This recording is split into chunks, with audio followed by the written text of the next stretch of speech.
नमस्कार साथियों, आप सभी का फिर से स्वागत है गुरुकुल ऑनलाइन क्लासेस के इस मंच पर, जहां आगामी पुलिस भर्ती परीक्षा को ध्यान में रखते हुए हम लोगों के संस्थान द्वारा एक विशेष मुहिम वादा वर्दी का आयोजन किया जा रहा है। साथियों, इस मुहिम के तहत हम लोग अपने 13 अभ्यास सत्रों का आयोजन कर चुके हैं और आज हम 14वें अंक के साथ आप सभी के सम्मुख उपस्थित हैं। तो आइए साथियों, आज की अपनी चर्चा को प्रारंभ करते हैं और देखते हैं आज की अपनी चर्चा का पहला प्रश्न। तो साथियों, आज की हमारी चर्चा प्रारंभ हो रही है। आज की चर्चा हमारी प्रारंभ हो रही है जिसका पहला प्रश्न है, मात्रा स्वर को क्या कहते हैं। अर्थात यानी ये जो मात्रा वाले स्वर होते हैं, इनको किस नाम से जाना जाता है। विकल्प ए वर्ण, बी समरूप, सी रूप और डी शब्द। तो साथियों ध्यान रखिएगा, मात्रा स्वर को हम समरूप अथवा ग्रेफीम के नाम से जानते हैं, ग्रेफीम के नाम से जानते हैं। तो इस प्रश्न का आंसर हो जाएगा हमारा विकल्प बी। अगले प्रश्न की ओर हम लोग बढ़ते हैं।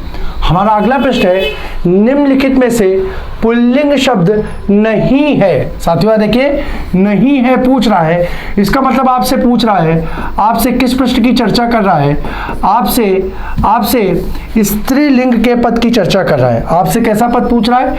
आपसे स्त्रीलिंग का पद पूछ रहा है, यानी इनमें से कौन सा पद होगा जो स्त्रीलिंग का होगा। तो विकल्प देखते हैं। विकल्प ए रत्न, बी मोती, सी नकल और डी बचपन।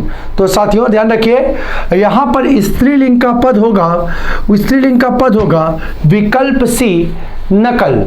अब साथियों, अगर हम अपने उत्तर की पुष्टि करना चाहें तो देखिए, इस नकल पद के साथ आप अगर विशेषण का प्रयोग करें तो हम क्या लिख सकते हैं, हम यहाँ पर 2 पद लिख सकते हैं विशेषण के रूप में, मेरा या मेरी। तो यहाँ पर देखिए, यहाँ पर नकल के साथ इनमें से कौन सा पद प्रयोग हो रहा है। तो हम लोग कभी बोल सकते हैं मेरा नकल? नहीं, हम लोग क्या बोलते हैं, उसने क्या किया, मेरी नकल की। कभी हम लोग बोलते हैं उसने मेरा नकल किया? नहीं, हम लोग क्या बोलते हैं, उसने मेरी नकल की। तो साथियों ध्यान रखिएगा, यहाँ पर मेरा पद जो है वो किसका है, मेरा पद पुल्लिंग का है और ये मेरी पद जो है वो किसका है, स्त्रीलिंग का है। तो साथियों यहाँ पर नकल पद का प्रयोग किसके साथ हो रहा है, स्त्रीलिंग के साथ हो रहा है। किसके साथ हो रहा है, स्त्रीलिंग के साथ हो रहा है। इसलिए नकल का पद भी जो होगा वो कैसा हो जाएगा साथियों, स्त्रीलिंग का हो जाएगा। यानी इस प्रश्न का आंसर होगा विकल्प सी। हमारा अगला प्रश्न है, तपस्वी का स्त्रीलिंग शब्द क्या होगा। विकल्प ए तपस्विनी, विकल्प बी तपसी, विकल्प सी तापसी और विकल्प डी तपस्या। तो साथियों ध्यान रखिएगा, तपस्वी का स्त्रीलिंग पद तपस्विनी होता है। साथियों ध्यान रखिएगा, हिंदी के कुछ पद ऐसे होते हैं जिसमें इन्हीं प्रत्यय का प्रयोग करके उसको किसमें, स्त्रीलिंग में परिवर्तित करते हैं। किसमें परिवर्तित करते हैं, स्त्रीलिंग में परिवर्तित करते हैं। अब अगर यहाँ पर देखें तो साथियों इस पद को हम तोड़ सकते हैं। तो यहाँ पर मूल पद क्या है, तपस्वी है और इसमें किसका, इन्हीं प्रत्यय का प्रयोग कर दिया गया है, जिससे पद क्या बन गया है, तपस्विनी बन गया है। तो इस प्रश्न का आंसर हमारा हो जाएगा विकल्प ए। हमारा अगला प्रश्न कह रहा है साथियों, निम्न में संधि है। अब पद हमारा कौन सा है, तो साथियों पद है हमारा एतन मुरारी। एतन मुरारी में पूछ रहा है कौन सी संधि होगी। विकल्प ए व्यंजन संधि, बी स्वर संधि, सी विसर्ग संधि या डी अयादि संधि। तो साथियों जरा इस पद को देखिए, इस पद को अगर हम लिखें तो हम लिख सकते हैं एतन मुरारी। और साथियों हमने आपको बताया था कि संधि करने के लिए सबसे महत्वपूर्ण चीज होती है कि हम जब उसका विग्रह करें। संधि के लिए सबसे महत्वपूर्ण चीज होती है कि जब हम उस पद का विग्रह करें तो विग्रह ऐसी पद से हो जहां से उसके दो सार्थक खंड मिलते हों। तो साथियों देखिए, विग्रह करने के लिए आपको यहां से दिखाई दे रहा होगा, ये ना से अगर हम पद को तोड़ दें तो हमारा दूसरा पद क्या मिलता है, मुरारी मिलता है। क्या मिलता है, मुरारी मिलता है, यानी संधि हमारी यहीं से होगी, संधि हमारी यहीं से होगी। और अगर हम देखें तो अगर ना मिल रहा है तो आपको कहीं ना कहीं ये पॉइंट बिंदु याद आ रहा होगा, ये ना जो है वो पंचम वर्ण है, ये ना जो है वो पंचम वर्ण है। और जब हमने साथियों आपको संधि का टॉपिक पढ़ाया है तो वहाँ बता रखा है कि ये पंचम वर्ण किसके फलस्वरूप प्राप्त होता है, तो ये प्रथम वर्ण के फलस्वरूप प्राप्त होता है। और इस ना का अगर हम प्रथम वर्ण देखें तो ना वर्ग का प्रथम वर्ण ता होता है। तो साथियों यहाँ पर ना की जगह क्या आ जाएगा, ता आ जाएगा, और ये पद बन जाएगा एतत् मुरारी, एतत् मुरारी। अब साथियों देखिए, यहाँ पर इस पद का अंतिम वर्ण क्या है, इस पद का अंतिम वर्ण साथियों व्यंजन है। और यहाँ पर दूसरा पद जो है इसका प्रारंभिक वर्ण साथियों क्या है, वो भी क्या है, व्यंजन है। और दो व्यंजनों के मेल से होने वाली संधि साथियों क्या कहलाती है, वो व्यंजन संधि कहलाती है। तो हमारे इस प्रश्न का आंसर हो जाएगा साथियों विकल्प ए, व्यंजन संधि। और इस पद का सही विच्छेद होगा एतत् धन मुरारी, एतत् धन मुरारी।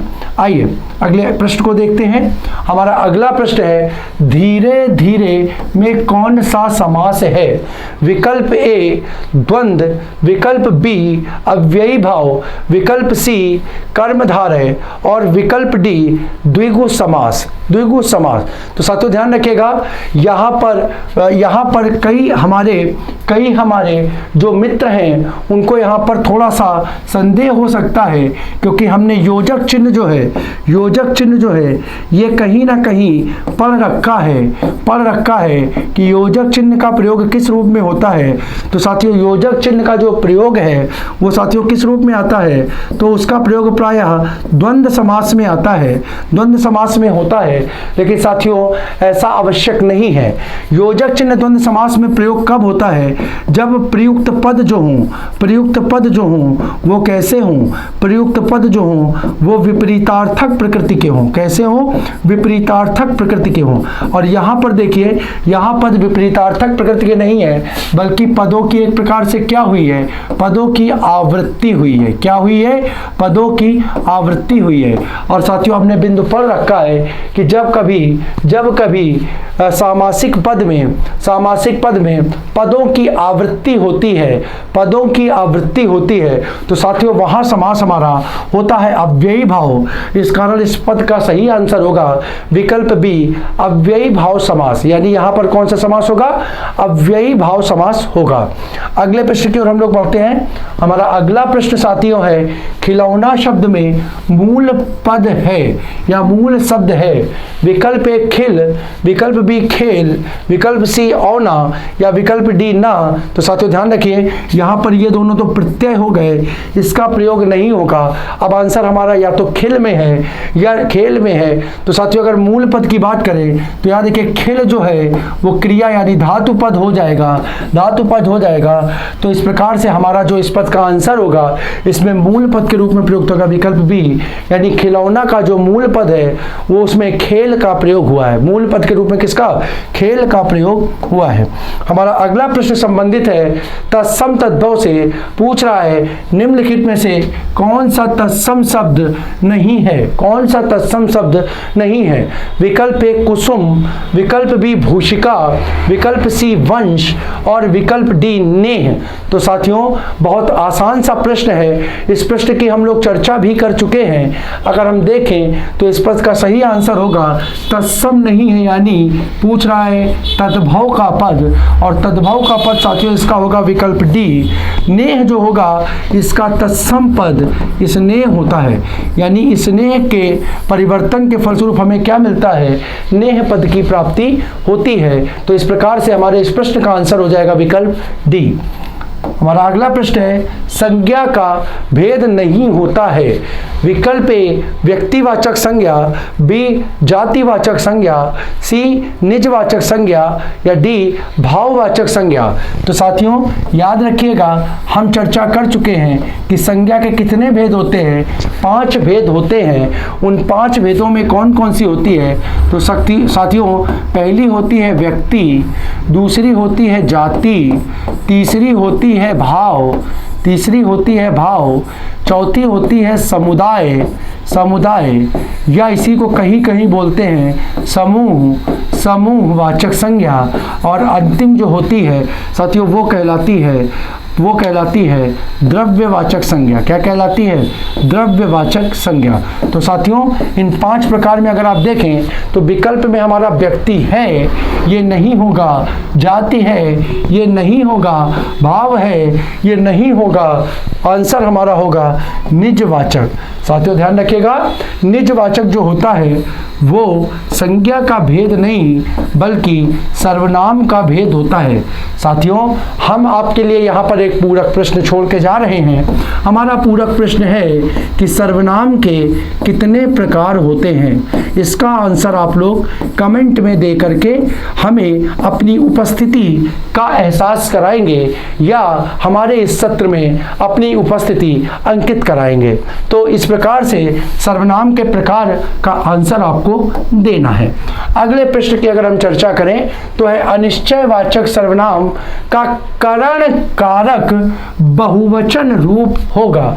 साथियों ये प्रश्न जो है परीक्षा के दृष्टिकोण से बहुत इंपॉर्टेंट है। ठीक है, जरा हम चर्चा करते हैं। विकल्प है किन्हीं को, विकल्प बी किन्हीं की, विकल्प सी किन्हीं से और विकल्प डी किन्हीं। तो साथियों यहाँ पर आप देख रहे होंगे पहले पद के रूप में सब जगह किन्हीं का प्रयोग हुआ है, यानी आंसर जो है वो हमारा प्राप्त कहाँ से होगा? वो आंसर हमारा प्राप्त होगा इसके साथ प्रयुक्त चिन्ह से। और साथियों देखिए चिन्ह के रूप में यहाँ किसका प्रयोग हुआ है? तो चिन्ह के रूप में यहाँ पर का, की, से और को, की, से और का प्रयोग हुआ है। साथियों यहाँ पर देखिए को चिन्ह जो होता है वो किसका? कर्म कारक का होता है। की चिन्ह का प्रयोग संबंध कारक के रूप में होता है। से चिन्ह का प्रयोग कारण या फिर अपादान कारक के रूप में होता है, और का चिन्ह का प्रयोग भी साथियों संबंध कारक के रूप में होता है, तो साथियों देखिए यहाँ पर अनिश्चयवाचक यानी ये किन्हीं पद जो है ये निश्चयवाचक सर्वनाम का है। लेकिन अब अगर हम चर्चा करें तो कारक कौन सा पूछ रहा है? करण कारक पूछ रहा है। और अगर विकल्प में देखें तो पहला कर्म कारक, दूसरा संबंध कारक और चौथा संबंध कारक को निरूपित कर रहा है। यानी करण कारक के रूप में कौन सा विकल्प मिल रहा है? विकल्प सी मिल रहा है। इस कारण से हमारा आंसर हो जाएगा विकल्प सी किन्हीं से का प्रयोग जो है वो निश्चयवाचक सर्वनाम के करण कारक के बहुवचन के रूप में होता है। परीक्षा दृष्टिकोण से साथियों बहुत महत्वपूर्ण प्रश्न है। अगला प्रश्न है हमारा सरीखा शब्द में विशेषण है। विकल्प ए गणनावाचक, बी गुणवाचक, सी समुदायवाचक और डी क्रमवाचक। तो साथियों ध्यान रखिएगा सरीखा शब्द जो है इसका प्रयोग कभी भी गणना, समुदाय या क्रम के रूप में नहीं होता। अर्थात इस प्रश्न का आंसर होगा विकल्प बी गुणवाचक विशेषण। यानी सरीखा शब्द का प्रयोग किस रूप में होगा? तो साथियों इसका प्रयोग गुणवाचक विशेषण के रूप में होगा। अगला प्रश्न है निम्नलिखित शब्दों में से एक विशेषण नहीं है। कौन सा पद ऐसा है जो विशेषण के रूप में प्रयोग नहीं होता है?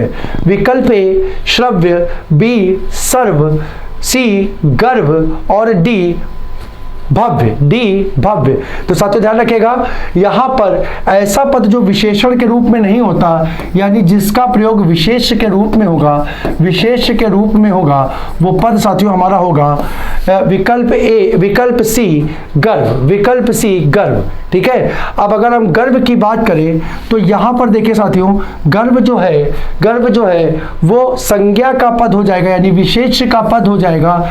और हम जानते हैं कि संज्ञा पदों में क्या, संज्ञा पदों में प्रत्यय का प्रयोग करके हम किसका निर्माण कर लेते हैं, हम विशेषण का निर्माण कर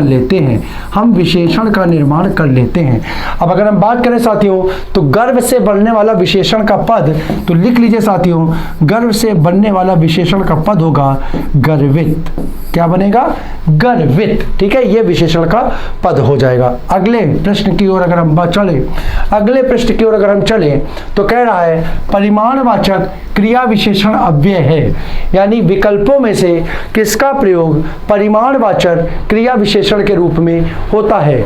तो विकल्प ए देखें, सर्वदा, विकल्प बी सर्वत्र, सी इतना, डी गलत। तो साथियों परिमाण का मतलब किसी चीज के मापन के लिए प्रयुक्त, तो मापन के लिए प्रयुक्त होने के लिए हम लोग जिस क्रिया विशेषण का प्रयोग करेंगे वो होगा विकल्प सी, यानी इतना का जो पद है वो परिमाणवाचक क्रिया विशेषण के रूप में प्रयुक्त होगा।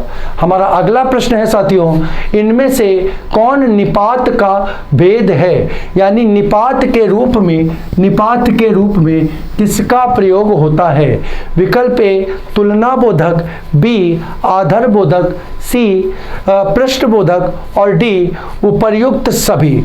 तो साथियों ध्यान रखिएगा, निपात के रूप में उपर्युक्त सभी पदों का प्रयोग होता है, उपर्युक्त सभी पदों का प्रयोग निपात के रूप में होता है। ठीक है, यानी निपात का प्रयोग तुलना, आदर और प्रश्न पूछने के संदर्भ में किया जाता है। तो इस प्रकार से इस प्रश्न का हमारा सही आंसर होगा विकल्प डी। अपने अगले प्रश्न की ओर पढ़ते हैं अपने अगले प्रश्न की ओर। तो हमने पूछा था दुर्गा का पर्याय शब्द बताना है, यानी दुर्गा का पर्यायवाची शब्द आपको इसमें से बताना था। विकल्प देखते हैं, ए भारती, बी श्री, सी धात्री और डी उपसरण। तो साथियों ध्यान रखिएगा, यहां पर दुर्गा का पर्यायवाची शब्द होगा विकल्प सी धात्री। साथियों अगर हम बात करें भारती, तो साथियों ध्यान रखिएगा, भारती शब्द जो होता है वो सरस्वती का पर्यायवाची होता है। किसका होता है? सरस्वती का पर्यायवाची होता है। जबकि श्री पद का प्रयोग लक्ष्मी के लिए होता है। किसके लिए होता है? लक्ष्मी के लिए होता है। तो यहां पर दुर्गा का पर्यायवाची होगा विकल्प सी धात्री। अपने अगले प्रश्न की ओर बढ़ते हैं और हमारा प्रश्न है रथी का विलोम शब्द क्या है? रथी का विलोम शब्द क्या है? विकल्प ए सारथी, विकल्प ए अर्थी, विकल्प सी विरथी और विकल्प डी महारथी। तो साथियों ध्यान रखिएगा, रथी पद का मतलब होता है जो रथ पर सवार हो। अगर इसका हम विपरीत निकालेंगे तो ये बन सकता है बिना रथ का।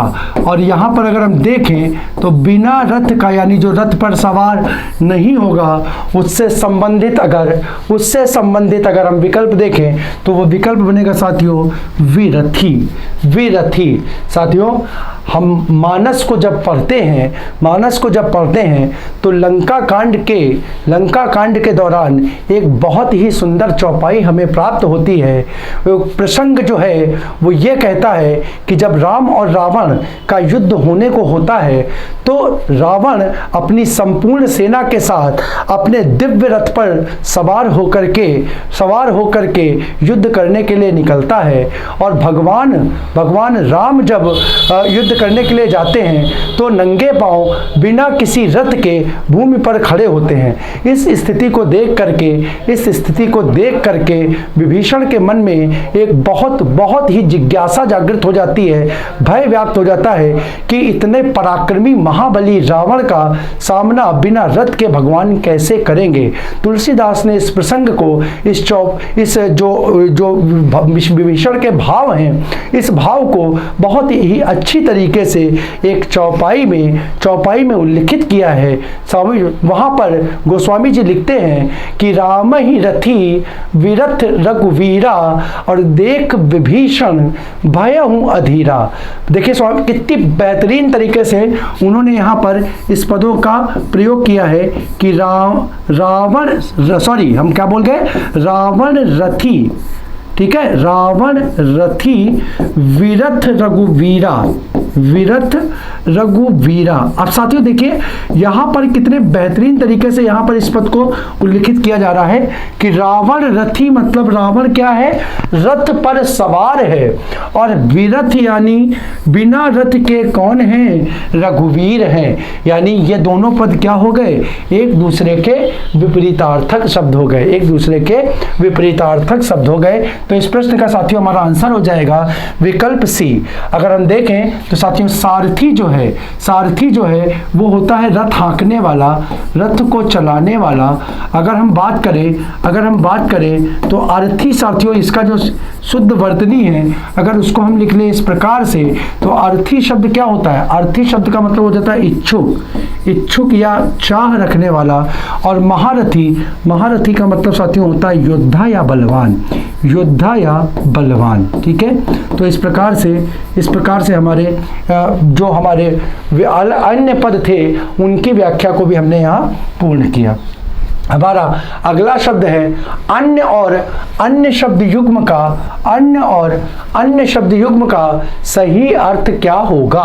विकल्प ए अनाज और दूर देश, बी भोजन और दूसरा, सी अनाज और दूसरा, डी खर्चा पूरा। तो यहाँ पर देखिए साथियों, यहाँ पर अन्न मतलब सभी जानते हैं, अन्न का मतलब होता है अनाज, तो यहाँ पर देख लीजिए ये भोजन यानी बी और डी हट जाएगा। और अन्य की अगर हम बात करें तो अन्य का मतलब होता है दूसरा। तो यहाँ पर देखिए हमारे ये दो विकल्प हट चुके हैं, अब हमारा या तो ये या ये, तो दूसरा का विकल्प हमें मिल रहा है विकल्प सी में, तो हमारा आंसर हो जाएगा विकल्प सी, यानी अन्न का मतलब अनाज और अन्य का मतलब दूसरा होगा। अगले प्रश्न की ओर हम लोग बढ़ें तो हमारा अगला प्रश्न है प्रधानमंत्री के भाषण की श्रुति लिपि उसने उसी समय ले ली, ठीक है। रेखांकित शब्द का शुद्ध रूप है साथियों, रेखांकित शब्द अगर देखें तो यहाँ श्रुति लिपि लिखा है, पूछ रहा है इस श्रुति लिपि की शुद्ध वर्तनी क्या होगी। ये चार विकल्प हमारे सामने दिए गए हैं, अगर हम इसको देखें तो साथियों आप यहाँ पर बस एक चीज याद रखिए कि लिपि की जो शुद्ध वर्तनी होती है वो ये होती है, यानी दोनों व्यंजनों के साथ लघु ई का प्रयोग होता है। किसका, लघु ई ध्वनि का प्रयोग होता है। और अगर लघु ई का हो रहा है तो आप यहाँ पर देखिए ये भी अशुद्ध हो गई, ये भी अशुद्ध हो गई। सिर्फ और सिर्फ कौन सी, विकल्प डी की एक ऐसी वर्तनी है जिसमें लिपि शुद्ध रूप में लिखा है, तो हमारा आंसर हो जाएगा विकल्प डी, यानी इस प्रश्न का शुद्ध लिपि होगी श्रुत लिपि। साथियों देखिए यहाँ पर एक अगर हम विकल्प ई और करें तो एक बहुत अच्छा विकल्प बन सकता है। वो विकल्प इस प्रकार से बन सकता है जो यहाँ पर लिखा हुआ है श्रुति लिपि। अब यहाँ पर देखिए साथियों यहाँ पर लिपि तो शुद्ध है, लेकिन यहाँ पर क्या, यहाँ पर श्रुति शब्द का प्रयोग हो गया, यानी ध्यान रखिए, यानी श्रुति शब्द के साथ मूल पद तो हमारा यही होता है, लेकिन जब लिपि शब्द को हम क्या करते हैं, जोड़ते हैं, तो उसके फलस्वरूप हमें क्या प्राप्त होता है, हमें शुद्ध वर्तनी के रूप में श्रुत लिपि प्राप्त होती है। क्या प्राप्त होती है, श्रुत लिपि प्राप्त होती है। तो ध्यान रखिएगा यहाँ की शुद्ध वर्तनी जो होगी विकल्प डी। अगले प्रश्न की ओर हम लोग बढ़े। हमारा अगला प्रश्न है गहरी नींद सोना मुहावरे का उचित अर्थ बताइए। विकल्प ए घोड़े पर सवार होना, बी बेसुध होना, सी घोड़े बेच कर सोना, और डी चैन की नींद सोना। तो गहरी नींद सोना मतलब इसका मतलब होगा विकल्प सी घोड़े बेच कर सोना। घोड़े पर सवार होना साथियों इसका मतलब होता है किसी चीज के लिए बहुत अधिक उत्सुक होना, किसी चीज के प्रति उत्सुकता का होना, ये क्या कहलाता है, घोड़े पर सवार होना। किसी कार्य को करने के लिए बहुत ही अधिक उत्सुक होना, ये कहलाता है घोड़े पर सवार होना। तो इस प्रश्न का हमारा आंसर हो जाएगा विकल्प सी। अगले प्रश्न को अगर हम लोग देखें तो साथियों हमारा अगला प्रश्न कह रहा है हाथ न आना, हाथ न आना मुहावरे का सही अर्थ आपने बताना है, मुहावरे का सही अर्थ आपने बताना है। तो विकल्प ए देखते हैं, विकल्प ए कह रहा है पकड़ में न आना, बी बहुत बड़ा होना, सी हाथों का व्यायाम करना और डी हाथ फैलाना।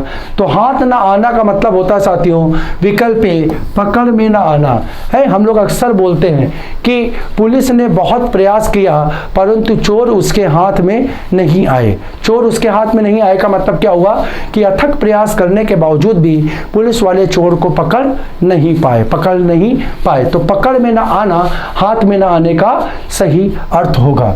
अगला प्रश्न साथियों अगर देखें तो अगला प्रश्न भी हमारा लोकोक्ति से संबंधित है।